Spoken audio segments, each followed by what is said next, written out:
Basically इसके पहले मैंने एक वीडियो बनाया था कि केवीएस जो है इस बार की जो वैकेंसीज आएगी अक्टूबर मंथ तक आने की उम्मीद है, ठीक है। अक्टूबर मंथ में आने की उम्मीद है, उसका एग्ज़ाम जो होगा दिसंबर तक होना है, ठीक है, ऐसा अनुमान है। और उसी के अकॉर्डिंग यहाँ पे चीज़ें होंगी। और इम्पॉर्टेंट है कि भाई ठीक है, अब इसमें पीआरटी होता है, प्राइमरी टीचर होते हैं, पोस्ट ग्रेजुएट टीचर होते हैं, ट्रेंड ग्रेजुएट टीचर की जो होती है बहाली होती है, म्यूजिक टीचर होते हैं, लाइब्रेरियन होते हैं, बहुत सारे वैकेंसीज इसमें आते हैं, है ना। तो बारी बारी से सभी चीज़ के सिलेबस के बारे में यहाँ पे बात करेंगे, ताकि जो भी आप फॉर्म फिल करते हैं उसके बारे में सटीक जानकारी होनी चाहिए। अब देखिए कि हुआ क्या है, इस वीडियो को बनाने के पीछे बहुत सारे कैंडिडेट का मैसेज आया ये कि क्या मैं ग्रेजुएशन पास हूँ तो क्या मैं अप्लाई कर सकता हूँ। पहला चीज़, मेरे पास बीएड है पर सीटेट मैं क्वालिफाई नहीं हूँ। बहुत लोगों ने बोला कि भाई मेरे पास बीएड की डिग्री है पर सीटेट क्वालिफाई हूँ। किसी ने बताया कि भाई मैं पेपर 1 सीटेट क्वालिफाई किया, 2 नहीं है मेरे पास। तो बहुत सारा ऐसे चीज़ है जो इस वीडियो में क्लियर होंगे। आइए, पहला चीज़ यहाँ पे देखिएगा, आपको 3 बात पर फोकस करना है। अगर आप पीआरटी के फॉर्म भरते हैं तो 3 से 4 बात आपको ध्यान रखना। पहला, सबसे पहले देखिए इसका एज होता है यहाँ पे 30 वर्ष, ठीक है। मैक्सिमम जो एज होता है 30 ईयर्स होता है। टीजीटी के लिए 35 होता है और पीजीटी के लिए 40 होता है। तो हम बात किसका कर रहे हैं, पीजीटी का। तो पीजीटी के लिए 30 ईयर्स आपका मैक्सिमम ईयर्स होना चाहिए, पहला चीज़। दूसरा चीज़ यहाँ पे देख रहे हैं कि पहला नंबर ए है, यहाँ पे बी है, सी है, डी है। ये 4 जो है यहाँ पे आपको विकल्प दिए गए, इन चारों विकल्प में से कोई एक में आप इस क्राइटेरिया को फुलफिल करते होंगे तब, ठीक है। पहला क्राइटेरिया में कहा गया है कि आपका जो सीनियर सेकेंडरी या इसके इक्विवेलेंट कोई अगर आपने पढ़ाई कर रखा है जिसमें कि 50% मार्क्स हो, ठीक है, और भी उसे पास कर लिए हो, है ना। इसमें साफ तौर पे लिखा गया सीनियर सेकेंडरी और its equivalent with at least 50% marks and passed. पहले तो होना चाहिए कि ये चीज़ होना चाहिए आप सीनियर सेकेंडरी हो, 50% मार्क्स से पास हो, या appearing in final year of 2 year, ठीक है, appearing in final year of 2 year diploma in elementary education, है ना। मीन्स कि DLED, है ना, DLED की इसमें आपसे डिग्री मांगा गया है ना। फर्स्ट वाले में क्या मांगा गया आपका, ये फर्स्ट वाले में आपका DLED की डिग्री मांगी गई है ना। इसमें DLED की डिग्री मांगी गई है। अगर जिनके पास DLED की डिग्री है प्लस सीनियर सेकेंडरी का क्वालिफिकेशन है, इस फॉर्म को फिल कर पाएंगे, ठीक है। अगर जिनके पास नहीं है ये चीज़ तो सीनियर सेकेंडरी का होना चाहिए, 50% मार्क्स होने चाहिए। और अपीयरिंग की बात अगर की जाए तो appearing in final year 4 year bachelor of elementary education, means कि यहाँ पे BLED, ठीक है, BLED की बात किया गया। अगर आपके पास DED की डिग्री नहीं है, ठीक है, BLED की डिग्री है, आप अप्लाई कर दें। नहीं, ये भी नहीं है तो सी में आइए, फिर से सीनियर सेकेंडरी की बात होती है। तो हर बार सीनियर सेकेंडरी की बात हो तो सीनियर सेकेंडरी DLED वाले अप्लाई कर सकते हैं, BED वाले अप्लाई कर सकते हैं, या फिर appearing final year 2 years diploma in education. Diploma in education means कि यहाँ पे और स्पेशल एजुकेशन जिसकी बात की गई है, DED की बात की गई है ना। तो BLED हो गया, DLED हो गया, DED हो गया, इन सारे कोर्सेज में आप अगर किसी एक में भी फुलफिल करते हैं आप एलिजिबल हैं। फिर आपसे ये भी बोला गया है, देख लीजिए, ग्रेजुएशन अगर आपका है। बहुत सारे कैंडिडेट ने बोला भी कि भाई सर हमने BCA किया तो क्या मैं अप्लाई कर सकता हूँ, क्या ग्रेजुएशन में पास हूँ तो अप्लाई कर सकता हूँ। तो देखिए ग्रेजुएशन वाले भी ध्यान दीजिएगा, ग्रेजुएशन है कम से कम 50% मार्क्स आपके होने चाहिए, 50% ग्रेजुएशन में मार्क्स होने चाहिए, है ना। और यहाँ पे एक चीज़ और बोला गया एंड 2 चीज़, ग्रेजुएशन तो होने चाहिए 15% प्लस BED की डिग्री होनी चाहिए। तो कुल मिलाकर यहाँ पे एक चीज़ और नोट करने वाली बात है कि BED की डिग्री होनी चाहिए, है ना, DLED की डिग्री होनी चाहिए, DED की डिग्री होनी चाहिए और BED की डिग्री होनी चाहिए। इन 4 में से कोई एक डिग्री है तो पहला 30 ईयर्स एज होना चाहिए। इन 4 में से कोई भी अगर आपके पास सर्टिफिकेट है इसका तब अप्लाई कर सकते हैं। दूसरा, पहला महत्वपूर्ण चीज़ हो गया। दूसरा, इसमें एक चीज़ और होना चाहिए भाई, should pass central teacher eligibility test paper 1। PRT के फॉर्म भर रहे हैं, है ना, पीआरटी के फॉर्म भर रहे हैं। तो जब पीआरटी का फॉर्म आप भर रहे हैं प्राइमरी टीचर के लिए, तो अनिवार्य क्या भाई, नोट कर लीजिएगा, सीटेट का पेपर 1 आपका क्लियर होना चाहिए, जो कि कंडक्ट कराया था सीबीएसई, जो कि हर साल होता है। अभी जो इसका तो आखिरी तारीख था 30 तारीख तक सीटेट का फॉर्म भराना था, 30 सितंबर तक। उसके पहले भी साल में 2 बार निकलता है, तो एक बार का तो एग्ज़ाम हो चुका है, इस बार दिसंबर में पेपर होना है। अगर जिन्होंने अप्लाई किया वो उनका भी सेम जो यहाँ पे एलिजिबिलिटी क्राइटेरिया वो सेम उसमें भी रहता है ना। चलिए, अब तीसरा बात ये कहा कि competence to teach through Hindi and English medium. समझिएगा, यहाँ पे प्रोफिशिएंसी की बात की, अगर आप टीचर बनते तो आपको ये दोनों मीडियम में पढ़ाने की ये कला आनी चाहिए, उसमें प्रोफिशिएंसी होनी चाहिए कि आप पढ़ा सकते हैं। ठीक है, बात कहा गई कि डिज़ायरेबल कंप्यूटर क्वालिफिकेशन।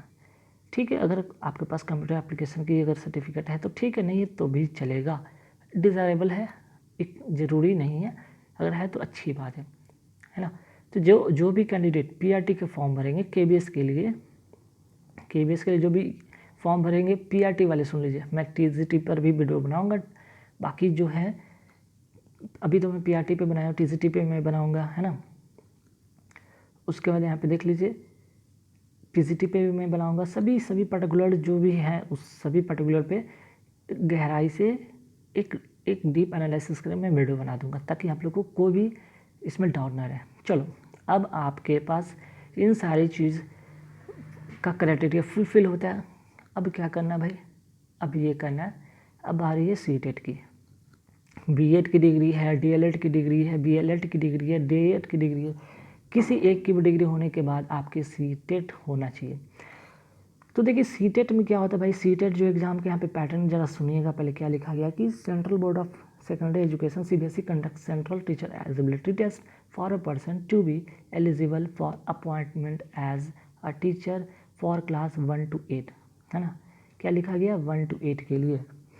अब यहाँ पे नीचे डिटेल्स में आते हैं, तो देखिए पेपर 1, इसमें 2 तरह का पेपर होता है, पेपर 1 पेपर 2। पेपर 1 में क्या होते हैं, इसमें होता है कि 1 to 5, है ना, इसमें 1 to 5 के लिए होता है, और पेपर 2 में will be for a person who intends to be a teacher for class 6 to 10। इसमें आप 6ठा से 8वां के लिए टीचर बनिएगा, और पेपर 1 अगर देते हैं तो आप 1 से 5वां के लिए टीचर बनिएगा, है ना।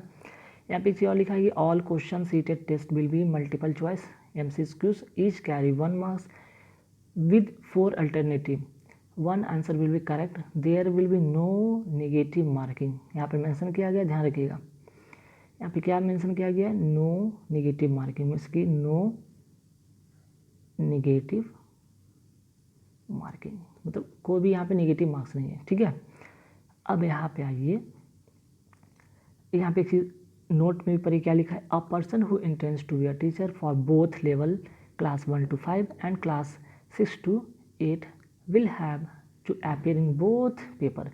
अब जो लोग 1 to 5 में भी जाना चाहते हैं या 6 to 8 के लिए अप्लाई करना चाहते हैं, आप पेपर 1 भी भरो, पेपर 2 भी भरो, कोई दिक्कत है, आप दोनों पेपर निकाल के आप दोनों के लिए एलिजिबल है। ठीक है, पेपर 1 में क्या होता है भाई, पेपर 1 देखिए 2.5 आवर मीन्स कि 2.5 घंटे का पेपर होता है, और यहाँ पे देख लीजिए क्या क्या पूछा जाता है। यहाँ पे CDP से क्वेश्चन 30 क्वेश्चन आते हैं 30 मार्क्स के लिए, है ना। लैंग्वेज 1 में 30 क्वेश्चन 30 मार्क्स के लिए, लैंग्वेज 2 30 क्वेश्चन 30 मार्क्स के लिए, मैथमेटिक्स 30 क्वेश्चन 30 मार्क्स के लिए, और EVS जो कि 30 क्वेश्चन 30 इन्वायरमेंटल जो स्टडी होते हैं वो आते हैं 30 क्वेश्चन 30 मार्क्स के लिए, कुल 150 क्वेश्चन, है ना। कुल यहाँ पे 150 क्वेश्चन होते हैं 150 मार्क्स के लिए, है ना। लैंग्वेज 1 लैंग्वेज 2 में हिंदी है और यहाँ पे इंग्लिश है। ठीक है, अब देखिए, अब सीटेट आप दिए, आपको कितना % मार्क्स लाना चाहिए, जो कि आपका जो वो सर्टिफिकेट मिलता है वो वैल्यूएबल होगा, कहीं भी आप अप्लाई कर सकते हैं, चाहे वो प्राइवेट संस्थान में या फिर सरकारी संस्थान में।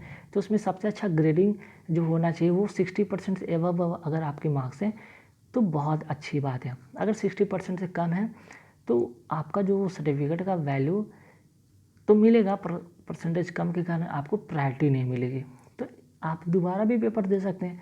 ठीक है, आपने इस साल सीटेट दिया, इस बार साल में 2 बार होता है, एक बार दिया नहीं अच्छा स्कोर है, आप दोबारा भी सीटेट दे सकते हैं, ठीक है।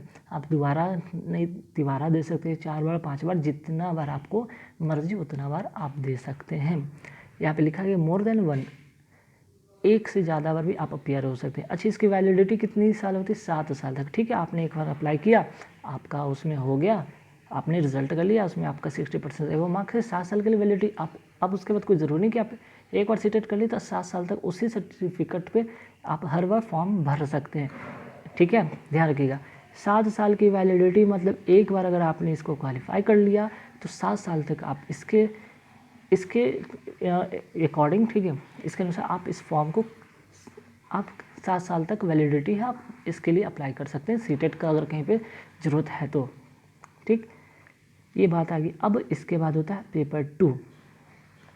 पेपर 2 क्या होता है? 6 to 8 के लिए होता है, ध्यान रखिएगा। इसमें भी कौन कौन से सब्जेक्ट हैं? सेम सब्जेक्ट हैं, 150 क्वेश्चन 150 मार्क्स के लिए होते हैं, है ना। CTP होता है, लैंग्वेज 1 लैंग्वेज 2 इंग्लिश हिंदी होते हैं, 30 क्वेश्चन 30 मार्क्स के लिए। अब यहाँ पे फोर्थ में आते हैं। फोर्थ में A for mathematics and science teacher के, जो मैथमेटिक्स और साइंस के टीचर हैं उनके लिए है। फॉर सोशल स्टडी और सोशल साइंस के लिए है, उनके लिए है, ठीक है। For any other teacher either A और B के लिए यहाँ पे, ठीक है। इसमें भी सेम चीज़, कोई फ़र्क नहीं पड़ता, आपका 60% इसमें हो, अभी मैंने बताया तो होना चाहिए। एक बार से अधिक बार अपेयर होते तब भी कोई बात नहीं है, आप रहिए 60% एवं बहुत अच्छा माना जाएगा आपका ग्रेडिंग। 7 साल की वैलिडिटी होती है। अब देखिए PRT का असली यहाँ पे सिलेबस की बात करते हैं, ठीक है।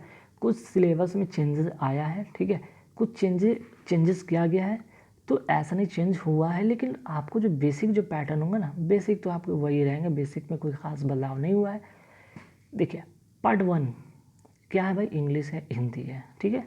इंग्लिश है हिंदी 10 क्वेश्चन 10 मार्क्स के लिए, टोटल 20 मार्क्स के लिए होते हैं। और ये इंग्लिश हिंदी क्या होते हैं? जो आप 1 to 8 क्लास, जो क्लास 1 to 8 में आपने पढ़ा उसी लेवल का यहाँ पे क्वेश्चन देखने को बनता है, ठीक है। पार्ट 2 में क्या आता है भाई? GK होते हैं, करंट अफेयर्स होते हैं, 10 क्वेश्चन होते हैं, 10 मार्क्स के लिए होते हैं। रीजनिंग आते हैं 10 मार्क्स के लिए, कंप्यूटर 10 मार्क्स के लिए, पेडागॉजी से आपका 20 मार्क्स के लिए, कुल यहाँ पे 50 मार्क्स ये हो गए, है ना।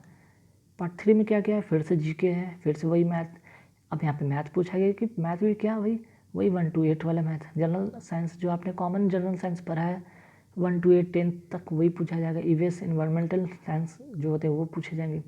यहाँ पे इंग्लिश हिंदी की बात मैं कर रहा हूँ, तो ये इंग्लिश हिंदी, ये वाले इंग्लिश हिंदी से डिफरेंस है। ये इंग्लिश पेडागॉजी और हिंदी पेडागॉजी होते हैं, जो कि आपके पढ़ाने का वो तरीका है, उसमें क्या आपकी वो प्रोफिशिएंसी है उसका इसमें टेस्ट लिया जाता है। ये 80 मार्क्स के होते हैं। तो 80 और 5 8 5 13 और 2 15 टोटल 150 क्वेश्चन हो गए, ठीक है। 150 क्वेश्चन 150 मार्क्स के लिए होते हैं, ठीक है। 150 क्वेश्चन 150 मार्क्स के लिए होते हैं, है ना। तो यहाँ पे सिलेबस भी आपको समझ में आ गया कि सिलेबस में क्या क्या पूछा जाता है, क्लियर। अब सिलेबस के बाद आते हैं कि भाई ठीक है, आपका रिटन होता है ना, फाइनल मेरिट बनता है कैसे भाई? रिटन और इंटरव्यू से, रिटन और इंटरव्यू से। तो रिटन की बात यहाँ पे करें तो 150 का होता है रिटन। 150 में देखिए अगर हम बात करें, ये प्रीवियस जो एग्ज़ाम हुआ था उसका है, ठीक है। प्रीवियस ईयर का जो कट ऑफ है, cut off marks of short listed candidate for interview के लिए यहाँ पे फाइनल मेरिट नहीं बना है ना, ये आपका 150 में से ये है। फाइनल जो बनता है आपका इंटरव्यू जो होता है 60 मार्क्स का इंटरव्यू होता है। तो कुल मिलाकर इसका जो वेटेज होता है रिटन का 150 में 85 रेशियो का और 15 रेशियो का ये वेटेज बनता है इंटरव्यू मिलाकर, तब जाके फाइनल मेरिट लिस्ट बनता है। तो अगर यहाँ पे देख सकते हैं, अगर प्रीवियस कट ऑफ की बात हम करें तो 150 में कितना गया था? जनरल कैटेगरी का 95, OBC का 94, SC का 88, ST का 79 और OH कैटेगरी का 83, VH कैटेगरी का 70 गया था, ठीक है। तो यहाँ पे 150 में आपको ये एक पहले करना होगा, दूसरा 60 मार्क्स का इंटरव्यू, उसमें आपको लाने होंगे मार्क्स। और वेटेज किस प्रकार का होगा? 85 रेशियो 15 के वेटेज में होगा, है ना। अब इसमें जो एक और वेटेज बनता है वो है 60, 25 और 15 का वेटेज बनता है। इसमें ये रिटन का हो जाता है, ये आपका जो होता है परफॉर्मेंस टेस्ट का हो जाता है, परफॉर्मेंस टेस्ट का, और ये आपका इंटरव्यू का हो जाता है ना। तो इस तरह से वेटेज बनते हैं। तो कुल मिलाकर आपको पहले तो आपको जो है इसका जो रिटन क्वालिफाई करना होगा। रिटन जो होता है भाई, यहाँ पर रिटन की अगर हम बात करें, रिटन ऑफलाइन होता है ना, ऑफलाइन होते हैं। रिटन क्या होते हैं? ऑफलाइन होते हैं, ऑनलाइन नहीं होते हैं। क्लियर? तो एक बार मैं फिर से बता दूँ, यहाँ पर रिटन की बात मैं कर रहा था, रिटन क्या होता है? ऑफलाइन होगा, है ना। बहुत सारे कैंडिडेट पूछ भी रहे थे भाई कि ऑनलाइन होता है कि ऑफलाइन होता है, तो ये ऑफलाइन होता है पेपर। क्लियर? तो आई होप कि यहाँ पे चीज़ें आपको समझ में आ गई होगी, कुछ खास नहीं था। बारी बारी से सभी सिलेबस को एक एक करके अगर आप देखेंगे, जैसे पीआरटी, पीजीटी, टीजीटी की अगर बारी बारी से देखेंगे तो चीज़ें आसानी से समझ में आएगी। तो ये पीआरटी पे मैंने वीडियो बनाया हूँ ताकि पीआरटी जो प्राइमरी टीचर वाले हैं जो भी अप्लाई करते हैं इस बात पर सटीक जानकारी रखें, और जब भी अप्लाई करें इन सारी बात को अगर ध्यान में रखते हुए करेंगे, कोई भी गलती नहीं होगा तो सिलेक्शन में किसी तरह की कोई परेशानी नहीं होगी, है ना। तो यहाँ पे लगभग मैंने सारी बातें यहाँ जो पीआरटी से रिलेटेड था उन सारी बातों को मैं यहाँ पे डिस्कस कर चुका हूँ। और